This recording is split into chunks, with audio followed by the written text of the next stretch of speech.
Hey everyone, here are 6 ways you can use cognitive behavioral therapy in order to improve your self-esteem.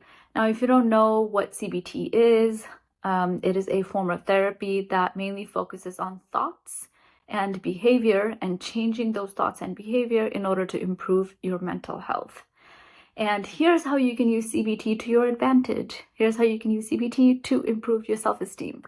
Also, I have my notes written over there, so if you see me glancing, that's what I'm doing. First of all, you want to identify any events or situations that lead to feelings of low self-worth or low self-esteem. For example, let's say if you run into somebody that you know, but that somebody doesn't say hi to you, does that trigger feelings of like low self-worth? Does that trigger feelings of low self-esteem? Do you feel badly about yourself? Right? You want to document that. You actually want to write it down. You want to mentally take a note of it as it's happening, and then you want to come home and write it down. The second step to this is pay attention to the automatic negative thoughts that are coming up. We all have automatic thoughts that come up in response to an event, a situation, a trigger, right? For some people, those thoughts are negative. For some people, it could be positive. But if you are one of those people where you notice that your automatic thoughts in response to any event happens to be negative, you want to be mindful of them. You want to write it down. So you might want to ask yourself, okay, what are the thoughts that are coming up for me? I ran into so-and-so, they didn't even look at me. They didn't even say hi to me. They don't like me. I'm not a likable person. They totally ignored me.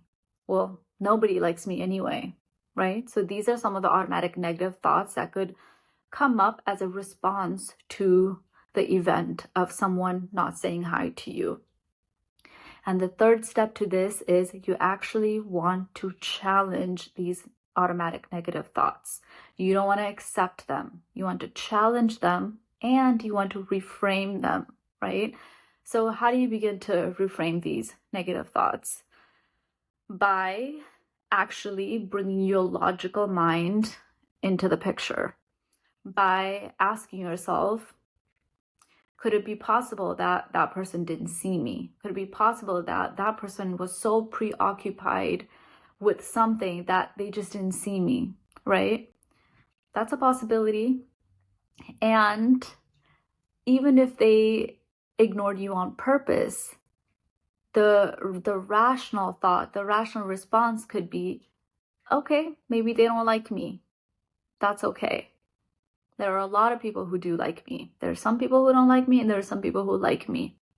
Okay, that's more of a rational response, right?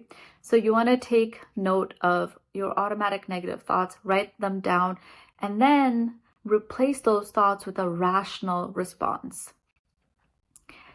And number 4, this is so important. I myself have started doing this, and it's made such a huge difference in my self-esteem and how I feel about myself. And it is, you want to make a habit of writing down your accomplishments, your achievements, the things that you're proud of.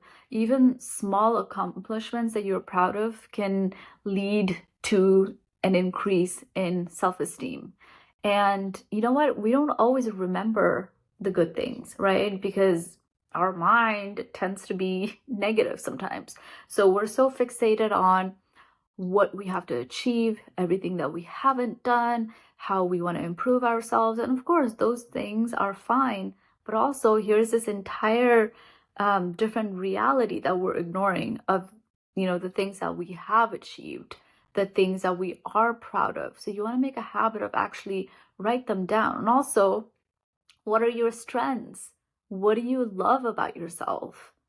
What do you admire about yourself? And you know what? If you sit down and really think about it, you will find some things.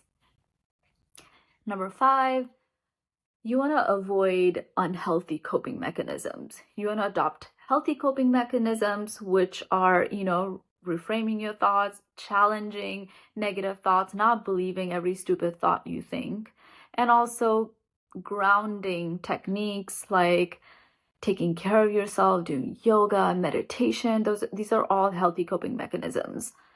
But there are also unhealthy coping mechanisms, like isolating yourself. If you do not feel so greatly about yourself, the instinct might be to shut yourself out, to isolate yourself. And that leads to even worse self-worth, even worse self-esteem. Lastly, you want to work on being assertive. Knowing that your feelings and your opinions matter. Knowing that before anybody can value you, you have to value yourself. All right, thank you so much for listening, and don't forget to subscribe.